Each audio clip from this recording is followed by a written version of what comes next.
O título de 2003 está prestes a ser sacramentado. O San Antonio Spurs é o campeão mundial.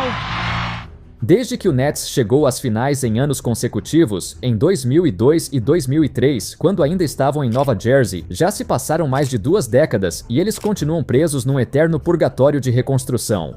Nem sei quantas vezes tentaram recomeçar do zero, pois não devem ter sido tantas. Parece que eles desenvolveram o hábito de trocar muitos dos seus ativos na esperança de montar um super time para pular todo o processo e vencer imediatamente. Só que eles não venceram. Antes de escolherem Igor Djumin no draft de 2025, o Nets ficou 14 anos seguidos sem nenhuma escolha de loteria. A última escolha deles na loteria antes disso foi Derek Favors em 2010. Parece louco para um time que nem foi tão bom na maior parte desse tempo, mas é o que ocorre ao distribuir escolhas de draft como se fossem bala. Neste vídeo, vamos dar uma olhada em cada erro, em cada decisão significativa que os Nets tomaram desde sua última aparição nas finais. Decisões que os mantiveram na mediocridade por todo esse tempo. Um dos motivos pelos quais os Nets são tão bons no contra-ataque é Jason Kidd, um homem que elevou seu desempenho e seu perfil na NBA. Quando as finais da NBA de 2003 terminaram e os Spurs saíram vitoriosos, isso não foi nada surpreendente. Quando os Nets trocaram por Jason Kidd 2 anos antes, ele transformou a dinâmica do time. O time trocou o comando do pontuador Stephon Marbury pelo armador passador Jason Kidd.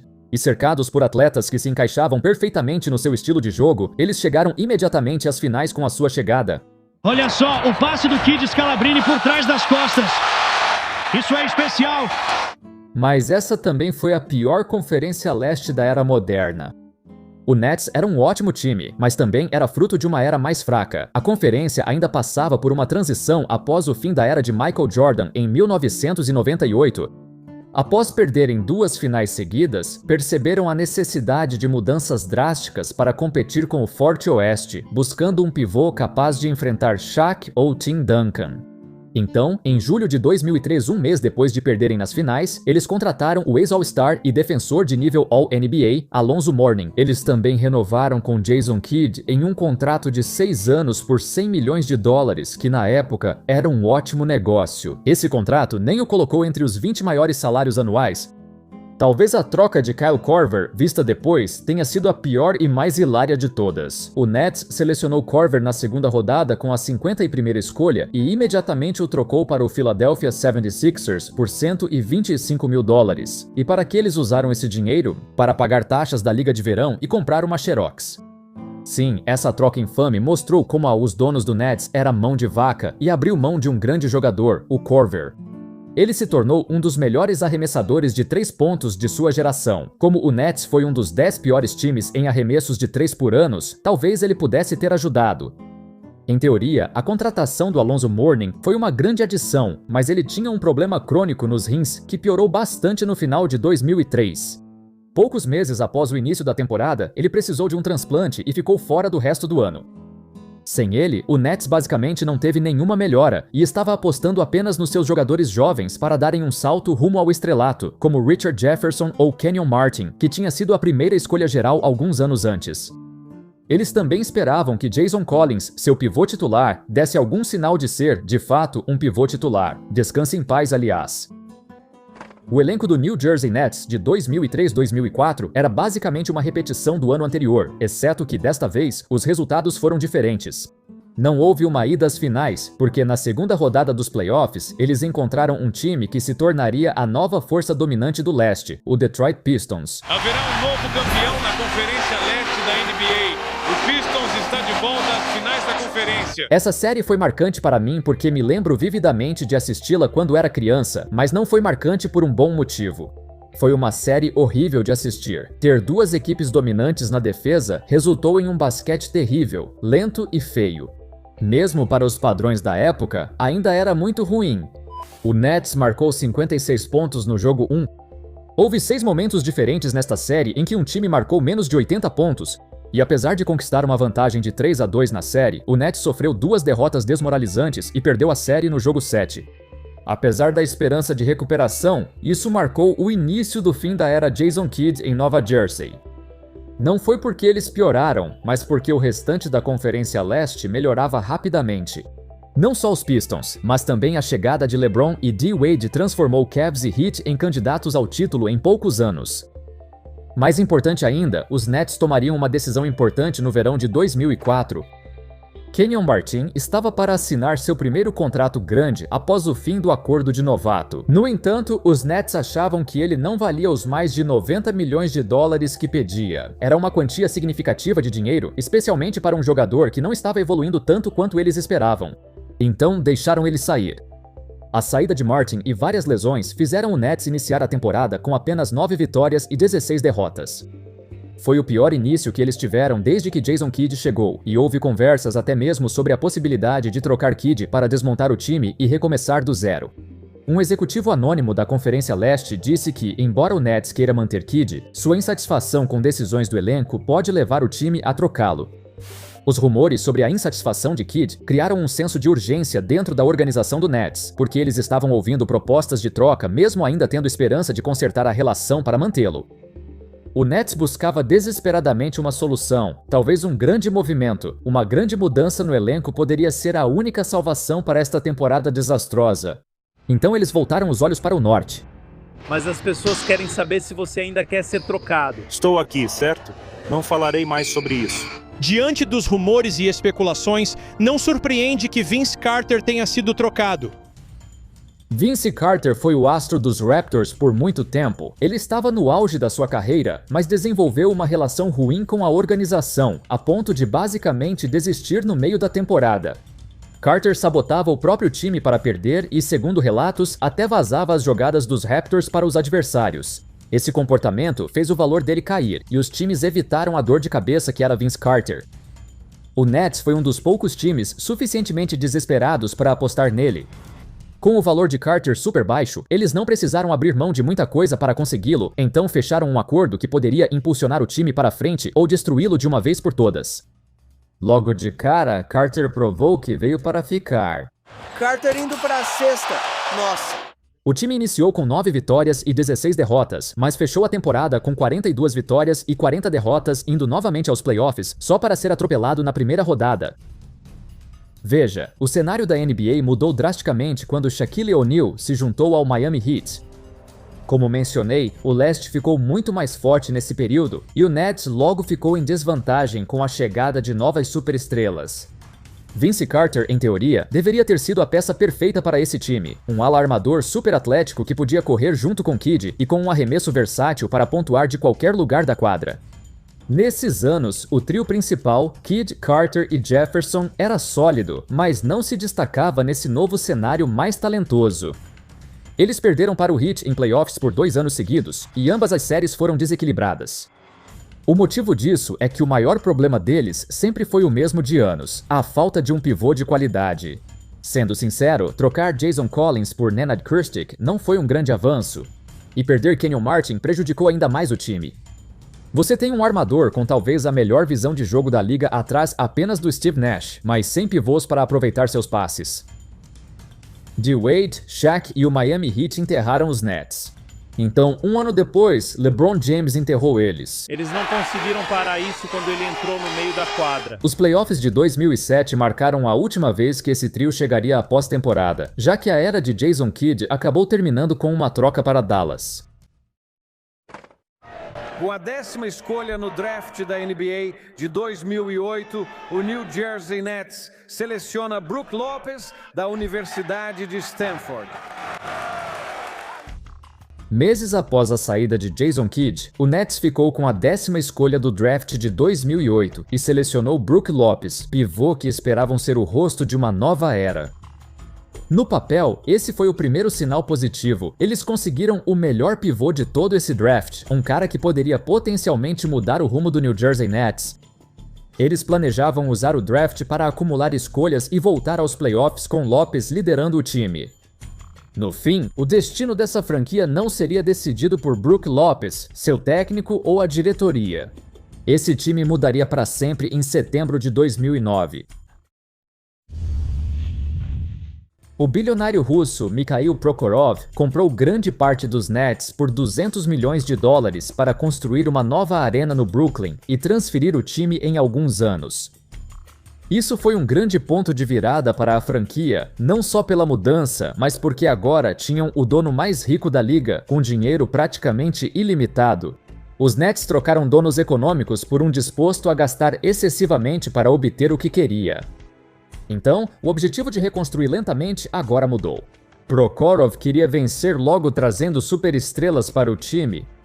Mudar para o Brooklyn facilitaria isso mais do que ficar em Nova Jersey, que, sendo sincero, não atraía os agentes livres. Com sua intenção de se mudar para o Brooklyn, Prokhorov fez essa declaração ambiciosa para a mídia, abre aspas, "Vamos transformar torcedores dos Knicks em torcedores dos Nets. Se tudo der certo, espero que estejamos nos playoffs na próxima temporada e conquiste um campeonato entre 1 e 5 anos. Chamar isso de ambicioso é pouco, é pura ilusão. Além disso, acredito que ocorreu o oposto. Mais torcedores dos Nets passaram a torcer para os Knicks do que o contrário. Quando Mikhail Prokhorov fez o anúncio no início da temporada 2009-2010, todos os torcedores fanáticos de Jersey se sentiram roubados. Brooklyn nem é tão longe. Para muitos, o trânsito em Jersey era tão ruim que valia mais a pena pegar o Train Path até Manhattan e depois o metrô para Brooklyn. Mas esse ainda era o time deles. Essa temporada teve público muito baixo. Com a saída do time, poucos torcedores foram aos jogos. Os Nets tiveram média de só 13 mil fãs por partida, a menor de todos. Qual é o sentido? O time era péssimo e ganhou só 12 jogos, pelo amor de Deus. Além disso, tinham as maiores chances de ficar com a primeira escolha do draft, mas ficaram com a terceira e selecionaram Derek Favors. A nova diretoria buscava transformar o time em destino de superestrelas, como os Lakers, usando a construção de uma arena moderna para atrair esses jogadores. Tenho quase certeza de que posso convencer os melhores dos melhores de que o Nets é o lugar onde eles precisam estar. Eu tenho o meu próprio segredo. Em 1º de julho de 2010, Prokhorov teve a famigerada reunião com LeBron James, que era um agente livre na época. Na apresentação, ele ainda chamou Jay-Z para tentar convencê-lo a vir. Quero dizer, olhando para trás, foi realmente hilário, e de acordo com os relatos, LeBron realmente considerou seriamente os Nets por um tempo, mas isso acabou não dando em nada. Sem LeBron, também não trouxeram D-Wade ou Bosh. Após a reunião fracassada, Prokhorov viu que precisava de um gerente geral para realizar sua visão de super time. Alguém que não fosse o cara mais inteligente da sala, mas que tivesse conexões e relacionamentos suficientes pela liga para incentivar outros a se juntarem aos Nets. 2 semanas após a reunião fracassada com LeBron, ele contratou Billy King, que, apesar do histórico ruim, foi escolhido apenas por conhecer as pessoas certas. Com a realocação e a nova arena, a escolha de Brook Lopez no draft virou quase um detalhe, pois os Nets estavam mais motivados que nunca a montar o time de outro jeito, investindo pesado em estrelas. A primeira grande transação de Billy King ocorreu poucos meses depois. Em Utah, a relação de Deron Williams com o técnico Jerry Sloan piorou tanto que Sloan pediu demissão por causa dele e o time já queria seguir sem D. Will. O Nets aproveitou a chance e conseguiu um dos melhores armadores da liga. Essa troca lembrou muito a negociação por Vince Carter anos atrás, quando também tiraram um astro insatisfeito no auge. Os problemas no tornozelo de Deron viraram obstáculo, principalmente para quem dependia de explosão e habilidade com a bola para superar defesas. Mas ele já estava desacelerando quando chegou aos Nets. Tudo bem, Billy King esperou o momento certo, pois Deron foi só o primeiro passo para algo maior. Pelo menos era o que ele pensava. No Brooklyn, um projeto polêmico que levou anos para ser realizado se torna realidade esta noite. Houve muita comemoração esta manhã quando o prefeito Bloomberg cortou a fita para inaugurar o Barclays Center. Após um ano tumultuado de lockout, o verão de 2012 finalmente chegou, marcando o fim oficial dos Nets em Nova Jersey e a grande inauguração do Barclays Center no Brooklyn.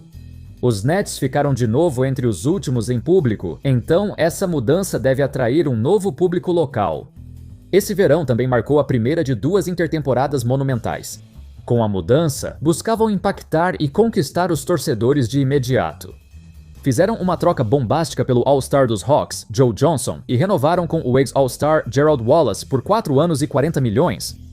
Renovaram o contrato de Brook Lopez por 4 anos e 60 milhões. E eles renovaram com Deron Williams por 5 anos, 100 milhões de dólares, garantindo um novo núcleo de jogadores que eles chamaram de Core 4. Um nome de grupo chamativo sempre ajuda a atrair novos fãs, né? Essas movimentações fizeram a liga acreditar que o Nets tinha chance real de título. Eles eram azarões, mas tinham um ótimo time. Infelizmente, o que parecia ser o começo de algo especial, a temporada 2012-2013 foi uma verdadeira montanha-russa. Eles demitiram o técnico, Avery Johnson, depois de um começo de 14 vitórias e 14 derrotas, mas quando PJ Carlesimo assumiu, eles terminaram com um recorde muito melhor de 49 vitórias e 33 derrotas. Carlesimo deu mais ênfase em rodar o ataque pelo Lopes, porque antes dele ser contratado, ele estava com uma média de apenas 17 pontos por jogo com Avery Johnson, mas esse número subiu para mais de 20 pontos por jogo sob o comando de Carlesimo. Isso permitiu ao Nets jogar de forma mais simples entre os armadores e Lopes no garrafão, em vez das jogadas complexas de Johnson. O sucesso deles, no entanto, durou pouco, porque quando os playoffs começaram, o Nets foi surpreendido pelos Chicago Bulls e perdeu o jogo 7 em casa. E o Chicago, dizimado por lesões, dizimado por doenças, eles vão até o Brooklyn e conseguem a vitória. Lembre-se, o Bulls era o grande azarão naquele ano. Derrick Rose perdeu toda a temporada por lesão no ligamento cruzado anterior e Luol Deng, outro All-Star, se machucou na série. Então, conseguir fazer isso mesmo assim foi uma prova da resiliência deles, com um elenco que claramente não era tão talentoso quanto o do Nets, mas eles trabalharam e batalharam muito mais. O que essa série deixou dolorosamente claro foi que o Nets e Mikhail Prokhorov não sabiam qual era a melhor maneira de montar um time. Eles simplesmente acreditavam que podiam juntar o máximo de estrelas possível, gastar à vontade com o imposto de luxo, continuar jogando dinheiro fora e que isso seria suficiente para ganhar o título. Química nem fazia parte do vocabulário deles, então perder para o Bulls preparou o terreno para a troca mais catastrófica que destruiu o time por anos. Eles cederam 3 escolhas de primeira rodada sem proteção e um direito de troca de escolhas por Pierce e KG já veteranos. Essas escolhas cedidas aos Celtics construíram a nova era da franquia, usadas para draftar Tatum e Brown, enquanto o Nets só teve uma chance de título. A temporada 2013-2014 era tudo ou nada para esse time. Eles tinham uma folha salarial de 102 milhões de dólares, 14 milhões a mais que o segundo time, então precisavam disputar o título. A temporada foi difícil, com mais problemas que no ano anterior devido à lesão de Brook Lopes, que ficou fora do restante dos jogos. Acha Lopes que sofre a falta e Lopes cai no chão. Mesmo assim, varrer a série contra o Miami Heat foi animador. O Nets montou o time para enfrentá-los, então ganhar os 4 jogos na temporada regular foi positivo. Exceto que é só a temporada regular. Quando se enfrentaram na segunda rodada dos playoffs, o Heat aposentou esses caras. Ficou óbvio desde o começo, o Nets era claramente velho demais, lento demais, para competir contra um time com atletas muito superiores. No fim das contas, o que toda essa saga provou foi que a NBA não é apenas uma liga onde quem paga mais vence. Você pode ter um suprimento infinito de dinheiro e ainda assim fracassar se não montar um time de verdade, que realmente se encaixe. O Nets era simplesmente um elenco velho, cheio de ex-astros decadentes. Eles precisavam muito de Lopes saudável, mas pelo domínio do Heat, ele não teria feito diferença. Eles também contrataram Jason Kidd como técnico, mais lembrado por derramar uma bebida do que por treinar o time. Ele tentou se enfiar num cargo na diretoria, mas negaram e ele foi embora. Após o fim do experimento do supertime, o Nets teve 4 anos seguidos de temporadas perdedoras. Seria ótimo se tivessem escolhas de draft para reconstrução, mas adivinha? Não tinham nada. Quase todos os ativos foram entregues naquela troca horrível. Não sei o que é pior, o desespero desse time ou Billy King seguir como gerente geral por 3 anos após aquela troca. Quando Sean Marks assumiu em 2016 após 5 anos como gerente geral assistente dos Spurs, trouxe esse conhecimento aos Nets. Desta vez, ele afirmou o que a torcida queria: reconstruir do zero e priorizar o desenvolvimento dos jogadores, não buscar estrelas. Esse era seu objetivo inicial, mas isso mudaria depois. Marks herdou um time em uma situação terrível. Sabendo o quão horrível era o dilema das escolhas de draft deles, eles tiveram que recorrer a uma forma diferente de reconstruir. Na sua primeira off-season com o time, Marks buscou jogadores pouco conhecidos, mas com potencial para ajudar a criar uma nova identidade no Brooklyn. Isso começou quando ele contratou Joe Harris por um contrato mínimo, recém-dispensado pelos Cavs, mas os Nets notaram sua habilidade de arremesso. Harris liderou a liga em arremessos de 3 pontos por ano. Com certeza, ele era um diamante bruto. Marks também se livrou do contrato caro de Thaddeus Young, trocando-o com os Pacers pela 20ª escolha do draft Caris LeVert, que virou um jogador de 20 pontos por jogo no Nets. Ele também contratou Spencer Dinwiddie, dispensado por seu antigo time como Harris, mas viu que Dinwiddie tinha talento suficiente para apostar nele. Um ano depois, Marks seguia tirando o Nets do fundo do poço. Devido a uma troca de escolhas, a escolha deles foi para os Celtics, que selecionou Jason Tatum no draft. Então, o Nets ficou com a 22ª escolha e eles conseguiram selecionar Jarrett Allen, uma ótima escolha. Não é o Jason Tatum, mas fez um bom trabalho com o que tinha. Mas foi a troca do Brook Lopes que deu mais certo do que o esperado. O Nets está prestes a trocar Brook Lopes e a 27ª escolha geral no draft da NBA de quinta-feira para o Lakers, em troca de D'Angelo Russell. Lopes foi o destaque da franquia por um tempo, mas era hora de seguir em frente. Em troca, pode não parecer que eles receberam muito, mas D'Angelo Russell se tornou um ativo muito importante. Você vai entender o porquê mais tarde. Ele não só teve sua primeira e única temporada como All-Star, mas surpreendentemente também levou o time aos playoffs pela primeira vez em anos. Se você observar o elenco que levou o time aos playoffs, era basicamente D'Lo e alguns jogadores desacreditados há poucos anos. LeVert, Harris e Dinwiddie se desenvolveram em jogadores sólidos, que jogaram muito acima do esperado em Brooklyn. Agora, em vez de serem o time mais velho da liga, estavam entre os mais jovens, com média de 25 anos. Ainda assim, apesar do sucesso, o Brooklyn Nets sabia que isso era apenas uma solução temporária e a tão aguardada off-season de 2019 estava se aproximando. Para te dar um contexto, esse foi um verão repleto de grandes agentes livres: Kevin Durant, Klay Thompson, Jimmy Butler, Kawhi Leonard, Kemba Walker, Kyrie Irving. Esses eram alguns nomes dessa classe de agentes livres recheada de estrelas, talvez a mais forte desde 2010. Nesse período, as reuniões secretas foram descobertas. Desde junho de 2019, Kyrie Irving passou a se reunir em particular com a diretoria do Nets. Depois de 2 anos frustrantes em Boston, ele procurou recomeçar em um time onde pudesse montar um elenco cheio de estrelas para disputar o título. O Nets permitiu que ele criasse seu próprio supertime. Nessas reuniões, Irving falou sobre sua intenção de trazer Kevin Durant e DeAndre Jordan também, e ele já havia conversado com eles em particular. Quando Kyrie decidiu ir para o Nets, Durant nem chegou a se reunir com a equipe. Ele aceitou ir para o Nets junto com Kyrie e fizeram um sign and trade com o Warriors para trazê-lo. Foi basicamente uma tampering, porque tudo isso já estava acertado antes mesmo do período de free agency começar. A NBA tentou investigar as contratações deles, mas não adiantou. A paciência de Sean Marks finalmente compensou. Antes desta off-season, eles se desfizeram de contratos ruins para abrir espaço e receber várias estrelas. É aí que o contrato de D'Angelo Russell foi útil. Ele foi incluído na sign and trade com Durant para que o negócio funcionasse. Se pensar bem, trocar Brook Lopes por D'Lo acabou levando à chegada de Durant. Agora, a esperança dos Nets em conquistar o campeonato era mais forte que nunca. Era tão promissor que o valor da equipe disparou a ponto de Mikhail Prokhorov decidir vender a equipe. Era o melhor momento para agir, logo após conquistarem as superestrelas, mas antes de mostrarem resultados.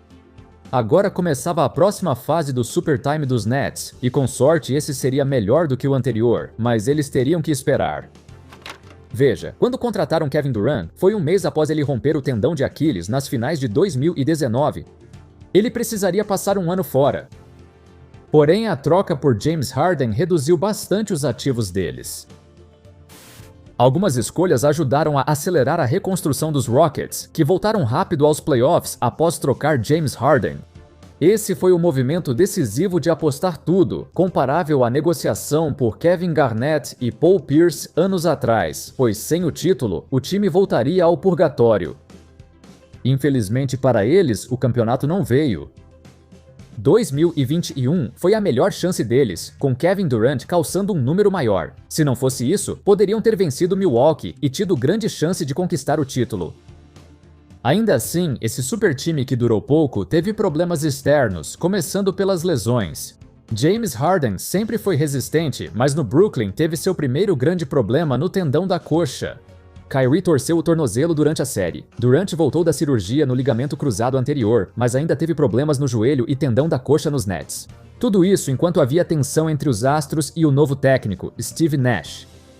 Kyrie disse à mídia: "Eu realmente não vejo a gente tendo um técnico. KD pode ser o técnico. Eu posso ser o técnico." Esse time costumava ignorar as jogadas que Nash chamava. E a era do super time terminou com só uma vitória em série de playoffs em 3 anos. E até o prazo final de 2023, esse trio já tinha ido embora. Mas havia um lado positivo. Dessa vez, eles realmente se colocaram em uma ótima situação porque conseguiram muita coisa em troca tanto pelo Kyrie quanto pelo KD. Eles conseguiram muito mais ativos em troca do que deram para consegui-los em primeiro lugar. Então, conseguiram iniciar uma nova reconstrução logo depois que isso terminou. Por exemplo, eles tinham 4 escolhas de primeira rodada apenas no draft de 2025. A era do Supertime acabou rápido, mas a transição para a nova era foi bem mais suave. Com 2 décadas de tentativas fracassadas e várias chances perdidas, nunca conseguiu firmar sua identidade em Nova York. Com o Knicks campeão nesse período, o Brooklyn Nets terá muito mais trabalho para manter uma posição forte na NBA.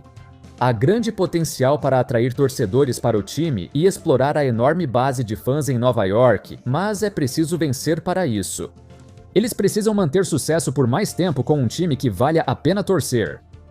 Desde a última vez que chegaram às finais, em 2003 até agora, isso é algo que eles ainda não conseguiram descobrir.